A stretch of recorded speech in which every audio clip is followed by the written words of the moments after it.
BMW.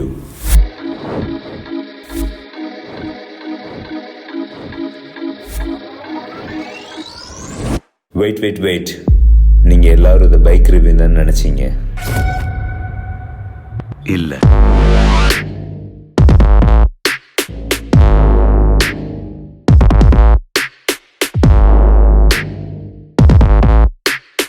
நிறைய பேருக்கு இப்பவே ஏன் சம்பந்தமே இல்லாம இந்த போனையும் பைக்கையும் லிங்க் பண்றான் அப்படின்ற டவுட் வந்திருக்கும். ஆக்சுவலா இந்த புது iQ11 பாத்தீங்க அப்படின்னா BMW M Motorsports-ஓட பார்ட்னர்ஷிப் பண்ணி ஒரு ஸ்பெஷல் எடிஷன் போன் வந்து லான்ச் பண்ணிருக்காங்களா.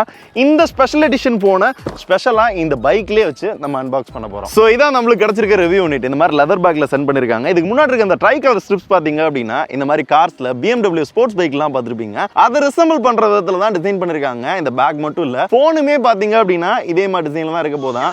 காமிக்கிறேன். வாவ், பாக்ஸோட டெக்ஸ்சரே நல்லா இருக்குல்ல. Okay, let's unbox the India's first Snapdragon 8 Gen 2 smart phone. மொத்தமா 2 போன் இருக்கு. ரெண்டுமே ஒரே போன் தான். ஒன்னு லெஜெண்ட் எடிஷன், இன்னொன்னு ஆல்பா எடிஷன். பர்టిక్యులர்லி இந்த லெஜெண்ட் எடிஷன்ல நான் ரொம்ப இன்ட்ரெஸ்டா இருக்கேன். ஃபர்ஸ்ட் இதை ஓபன் பண்ணி காட்டுறேன் உங்களுக்கு. ஸோ 2023ல first flagship phone iQ11 open பண்ணியாச்சு. குவாலிட்டி நல்லா இருக்கு. கையில தொட்டு பார்க்குறப்பையும் ஒரு ஃபிளாக்ஷிப் ஃபோன் அப்படின்ற ஃபீல் கண்டிப்பா கிடைக்குது. அதே மாதிரி iQ7ல இருந்தே இதே லெஜெண்ட் எடிஷன் பேட்டர்ன் நம்ம பார்த்துட்டு வந்துட்டு இருக்கோம். அதுக்கும் இதுக்கும் என்ன டிஃபரன்ஸ் அப்படின்னு பாத்தீங்க அப்படின்னா, இதுல பேக் சைட்ல சிலிகான் லெதர் வந்து யூஸ் பண்ணிருக்காங்களா, அதனால அந்த டெக்ஸ்சரும் நல்லா இருக்கு. கையில பிடிக்கிறப்ப கிரிப்பியா இருக்கு. ஸோ இது வந்து BMW-ஓட ஸ்பெஷல் எடிஷன் இல்லையா, அதனால BMW M Motorsports premium partner. இந்த கார் கொடுத்துருந்தா நல்லா இருந்திருக்கும். நக்கல்யா அவனுக்கு. பின்னாடி இங்க பாருங்க, இதுக்கு பின்னாடி சிம் எஜெக்டர் கொடுத்து வச்சிருக்காங்க. அதுக்கப்புறம் இந்த போனுக்கு ஒரு கேஸ் பக்கா ஃபிட்டிங். பட் இப்போ இந்த டெக்ஸ்சர் வந்து தெரியாது. ஒரு சில பேப்பர்ஸ். 120 watt fast charger. இதை யூஸ் பண்ணி வெறும் 8 நிமிஷத்துல 50% சார்ஜ் பண்ணிக்கலாமா. Type-C to audio jack converter கொடுத்துருக்காங்க. நைஸ். இதை அப்படியே ஓரமா வச்சுட்டு இந்த பாக்ஸ்க்குள்ள இன்னொரு போன் இருக்கு, அதையும் காட்டுறேன். அதுக்கு முன்னாடி இந்த சைடுல பாத்தீங்கன்னா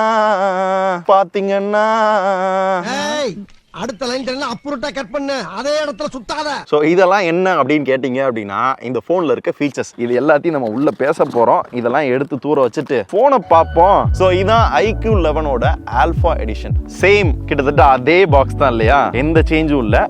உள்ள ஓபன் பண்ண உடனே போன் இருக்காது. ஏன் அப்படின்னா இந்த போனை தான் எடுத்து நாங்கள் யூஸ் பண்ணிக்கிட்டு இருக்கோம். இந்த போனை பற்றி ஏதாவது சொல்லணும், தெரிஞ்சுக்கணும், கொஞ்சமாக தெரிஞ்சாதான் உங்ககிட்ட எங்களால் சொல்ல முடியும். அதனால எடுத்து ஆல்ரெடி யூஸ் பண்ண ஆரம்பிச்சிட்டோம். இதோட டெக்ஸ்சர் பார்த்தோம் அப்படின்னா நல்ல மேட் ஃபினிஷ்ல நல்ல ஸ்மூத்தாக இருக்கு. கையில் எடுக்கிறப்பே அப்படியே வளவலன்னு நல்லா இருக்கு. இதோட பாக்ஸ்குள்ளேயும் அதே ஐட்டங்கள் தான், அதே கார்டு, அதே சார்ஜர், அதே டெய்லர், அதே வாடகை. iQ எப்பயுமே பர்ஃபார்மன்ஸ்க்கு டாப் ப்ரியாரிட்டி கொடுப்பாங்க. அந்த வகையில் iQ11ல பாத்தீங்க அப்படின்னா இந்தியாவிலே ஃபர்ஸ்ட் டைமா Snapdragon 8 Gen 2 ப்ராசஸர் வந்து யூஸ் பண்ணிருக்காங்க. ஆக்சுவலி போன ஜெனரேஷன் ப்ராசஸருக்கும் இந்த Gen 2க்கு என்ன அப்கிரேட் அப்படின்னு பார்த்தோம் அப்படின்னா, தெர்மல் மேனேஜ்மெண்ட், பவர் எஃபிஷியன்சில இன்னும் பெட்டரா இருக்கும். CPU-ல 10%, GPU-ல 20% பர்ஃபார்மன்ஸ் இன்னும் பெட்டரா இருக்கும் அப்படின்ற மாதிரி Qualcomm சொல்றாங்க. அது மட்டும் இல்லாம இந்த போனோட ஸ்பெஷாலிட்டி, யூசுவலா ஒரு போன்ல ஒரு சிப் இருக்கும், பட் இந்த போன்ல 2 சிப் இருக்கு. ஸோ டெடிகேட்டடா V2 அப்படின்ற சிப் வந்து இதுல யூஸ் பண்ணிருக்காங்க. இதனால என்ன யூஸ் அப்படின்னு பாத்தீங்கன்னா நிறைய இருக்கு. இதுல ஒன்னு வந்து கேம் ஃப்ரேம் ஒன்று இருக்கு. அது என்ன பண்ணுனா, நம்ம கேம் விளையாடுறப்ப நிறைய FPS இன்க்ரீஸ் பண்ணி கொடுத்து இன்னும் ஸ்மூத்தரா நல்ல சீம்லெஸ்ஸா கேம் விளையாடுறதுக்கு யூஸ்ஃபுல்லா இருக்கும். இமேஜ் ப்ராசஸிங்கும் இன்னும் சூப்பரா இருக்கும். அதாவது லோ லைட்ல போட்டோ மட்டும் இல்ல, வீடியோ எடுக்கிறப்பையும் பாத்தீங்க அப்படின்னா இந்த சிப்பை யூஸ் பண்ணி இன்னும் பிரைட்டரான வீடியோஸ் வந்து எடுக்க முடியும்ன்றாங்க. இந்த வீடியோஸை பாருங்க, இது எல்லாமே அந்த V2 சிப் யூஸ் பண்றதுனால தான் இவ்வளோ பிரைட்டரா ரொம்ப லோ லைட்டா இருந்தாலும் எடுக்க முடியுதுன்றாங்க. கொஞ்சம் ஆன் பேப்பரா டெக்னிக்கலா பார்த்தோம் அப்படின்னா ஆண்ட்ராய்டுமே கிட்டத்தட்ட 13 லட்சத்துக்கிட்ட இதோட ஸ்கோர் இருக்கு. ஸோ வேர்ல்ட்லேயே ஃபாஸ்டஸ்ட் ப்ராசஸர் அப்படின்ற மாதிரி சொல்லிக்கிட்டு இருக்காங்க. ஹார்ட்வேர் லெவல்லையுமே பாத்தீங்க அப்படின்னா இந்தியாவிலேயே ஃபர்ஸ்ட் டைமா UFS 4.01 LPDDR5X RAM வந்து யூஸ் பண்ணிருக்காங்க. 24 GB RAM இருக்கு. அதாவது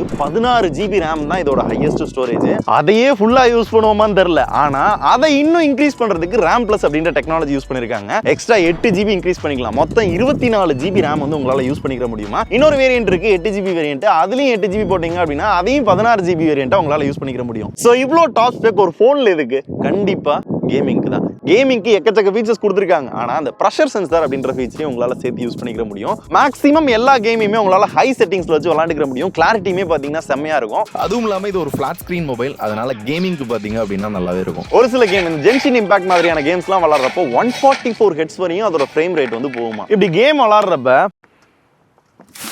ஆத்தி இந்த அளவுக்கு ஃபோன் ஹீட் ஆகுதா அப்படின்னு கேட்டிங்க அப்படின்னா கிடையாது. யூஸ்வலா எல்லா ஃபோன்லயும் ஒரு நார்மல் டெம்பரேச்சர் இருக்கும்ல, அதுதான் என்னால ஃபீல் பண்ண முடிஞ்சு ஃபர்ஸ்ட் இம்ப்ரெஷன்ல. ஏன்னா இதுல வேப்பர் சாம்பர் கூலிங் சிஸ்டம் வந்து யூஸ் பண்ணிருக்காங்க. அது பெருசாலாம் ஹீட் ஆக விட மாட்டேங்குது. அதனாலே கேமிங் எக்ஸ்பீரியன்ஸும் நல்லா இருக்கு அண்ட் பர்ஃபார்மன்ஸ்லயும் ஐகோ கெத்து காட்டிட்டாங்க. இதுவும் இந்தியாஸ் ஃபர்ஸ்ட் தாங்க. ஆக்சுவலாக 2K ரெசல்யூஷனில் E6 AMOLED பேனல் வந்து யூஸ் பண்ணியிருக்காங்க. அதுலேயும் இந்த ரெஃப்ரெஷிங் ரேட்டும் பிரைட்னஸும் அடேங்க அப்பா 144 ஹெர்ட்ஸ் ரெஃப்ரெஷிங் ரேட்டும் 1800 நிட்ஸ் பிரைட்னஸும் கொடுத்துருக்காங்க. அதனால் உச்சி வெயிலில் யூஸ் பண்ணாலும் செம்ம பிரைட்டாக இருந்துச்சு டிஸ்பிளே. எந்த ரங்கிலுமே குறை சொல்ல முடியல பிரைட்னஸில். ரெஃப்ரெஷிங் ரேட்லையுமே லேட்டஸ்ட் LTPO டெக்னாலஜி யூஸ் பண்ணியிருக்கனால 1 to 144 ஹெர்ட்ஸ் வரையும் அந்தந்த ஆப்புக்கு தகுந்தாப்புல கேமுக்கு தகுந்தாப்புல ஆட்டோமேட்டிக்காக மாறிக்கிடுது. இப்போ ஏதாவது நியூஸ் ரீட் பண்ணுறோம் அப்படின்னா 1 ஹெர்ட்ஸ், ஏதாவது கேம் விளாட்றோம் அப்படின்னா 144 ஹெர்ட்ஸ் ஆட்டோமேட்டிக்காக சேஞ்ச் ஆகுது.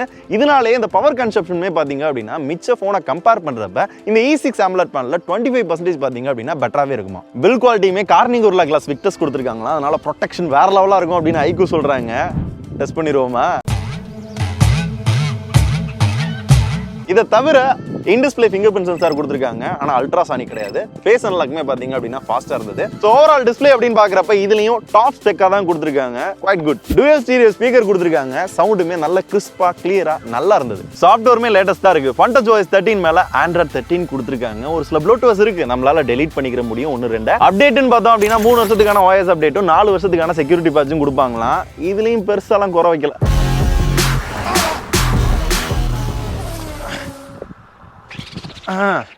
ஒரு நிமிஷம்.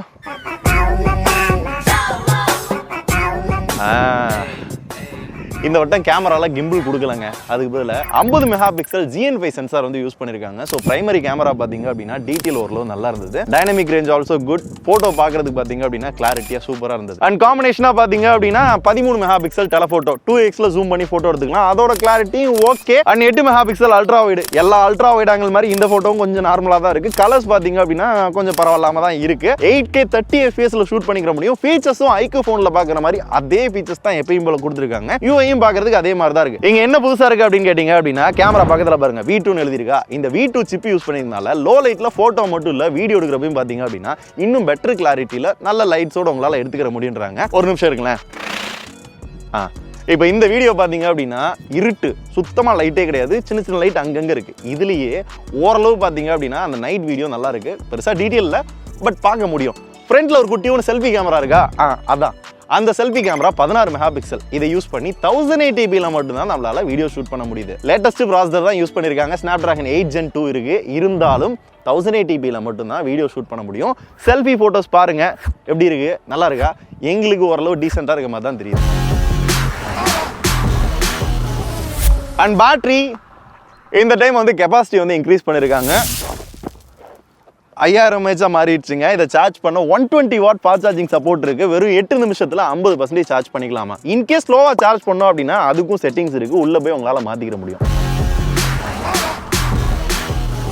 இனிமே முக்கியமா எல்லா வீடியோலுமே ஒரு விஷயத்தை நான் கவர் பண்ணலாம்னு நினைக்கிறேன். சர்வீஸ். ஐக்கூக்குன்னு தனியாலாம் சர்வீஸ் சென்டர் கிடையாது. விவோவோட கம்பைன் பண்ணி கிட்டத்தட்ட 650க்கும் மேல பாத்தீங்க அப்படின்னா சர்வீஸ் சென்டர் இருக்கு. நிறைய சர்வீஸ் ஆப்ஷன் இருந்தாலும் நான் உங்களோட ஒரு பெரிய பிளஸ்ஸா பாக்குறது ஸ்பேர் பார்ட்ஸோட பிரைஸ். இப்போ வேற ஃபிளாக்ஷிப் போன் என்ன சொல்லலாம், S22 அல்ட்ரா எடுத்துக்கிறோம், அதுக்கு டிஸ்பிளே உடஞ்சு போச்சுன்னு வச்சுக்கோங்களேன், அதை மாத்துறதுக்கு 31000 ரூபாய்க்கு மேல வரும். அதே இது OnePlus 10 Pro எடுத்துக்கிறோம், அதுல டிஸ்பிளே போச்சு அப்படின்னா 24000 ரூபாய் கிட்ட வரும். இந்த மாதிரி எந்த பிராண்டா இருந்தாலும் அதோட ஸ்பேர் பார்ட்ஸோட விலைலாம் பாத்தீங்க அப்படின்னா அதிகமா தான் இருக்கு. இதே இந்த ஐக்கூல எடுத்துக்கிட்டீங்க அப்படின்னா எக்ஸாம்பிளுக்கு இப்போ இந்த லேட்டஸ்ட் ஐக்கூ 11ல இந்த டிஸ்பிளே உடஞ்சிருச்சு, உடையாதுன்னு சொல்றாங்க. கார்னிகோரில்லா கிளாஸ் விக்டர்ஸ்லாம் இருக்குன்னு சொன்னாலும் ஏதோ ஒரு சமயத்துல கீழே போடுறப்ப எந்த போனா இருந்தாலும் உடைய தான் செய்யும். அப்படி உடையிறப்ப டிஸ்பிளே போயிடுச்சு அப்படின்னா இதோட டிஸ்பிளே மாத்துறதுக்கு வெறும் 13000 ரூபாய் கிட்ட தான் ஆகும் அப்படின்றாங்க. அதுவும் டோர் ஸ்டெப் பிக்கப் இருக்கு, டெலிவரி இருக்கு அப்படிலாம் சொல்றாங்க. ஸோ இது எனக்கு அட்வான்டேஜா படுது. இது மட்டும் இல்லாம ஃபேன்ஸ்க்காக ஒரு கம்யூனிட்டி வந்து ஸ்டார்ட் பண்ணிருக்காங்க. ஸோ நீங்க யாராவது இன்ட்ரெஸ்டா இருக்கீங்க, ஐக்கூ ஃபேனா இருக்கீங்க, ஜாயின் பண்ண நினைக்கிறீங்க அப்படின்னா வேணும்னா டிஸ்கிரிப்ஷன் லிங்க் கொடுக்குறேன், செக் பண்ணி பாருங்க.